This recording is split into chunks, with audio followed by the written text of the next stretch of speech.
जय झूलेलाल, जय झूलेलाल, जय झूलेलाल। हेमू कालाणी हमेशा अमर रही। असांजे चैनल में तव्हां सभिनीनि जो स्वागत आहे। त अॼु जी ख़बर आहे बिलासपुर छत्तीसगढ़ मां। पूज्य सिंधी पंचायत ने हेमू कालाणी चौक स्थित हेमू कालाणी जे शहीदी दिवस ते कार्यक्रम जो आयोजन कयो। कार्यक्रम जो मुख्य अतिथि महापौर रामशरण यादव हुया। उन्हनि चयो हेमू कालाणी हिकु सच्चा देशभक्त हुया।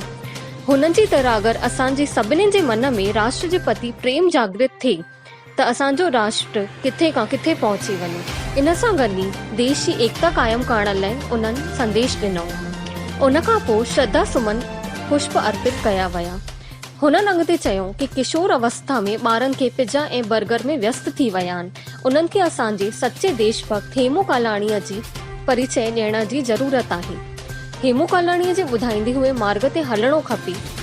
ऐं हिन कार्यक्रम में सिंधी समाज जा पदाधिकारियुनि ने कुझु मांग रखी, जीअं चौक ते स्थित ट्रांसफार्मर खे साइड करण जी, चौक जी साफ़ सफ़ाई ऐं फाउंटेन लॻाइण जी, चौक ते फ्लैक्स बैनर हटाइण जी, शहीद हेमू कालाणीअ जे दिवस ते शासकीय अवकाश घोषित करण जी मांग रखी।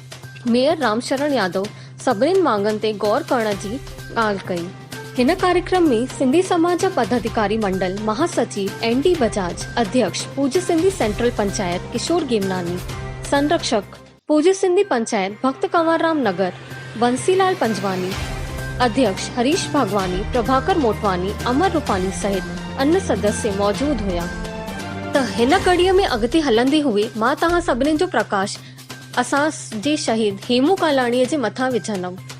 हेमू कालाणी हिकु उहो देशभक्त हुया, हिकु उहो देश प्रेमी हुयो जंहिं पंहिंजी जान जी परवाह न करे 19 साल में ख़ुशी ख़ुशी भारत माता जा नारा लॻाए करे फांसीअ ते चढ़ी वियो।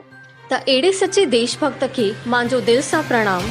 त अॻिते जी ख़बरूं ॿुधण लाइ जुड़ियल हुजो असांजे चैनल सां ऐं वधीक खां वधीक लाइक कयो, शेयर कयो ऐं सब्सक्राइब कयो। जय झूलेलाल।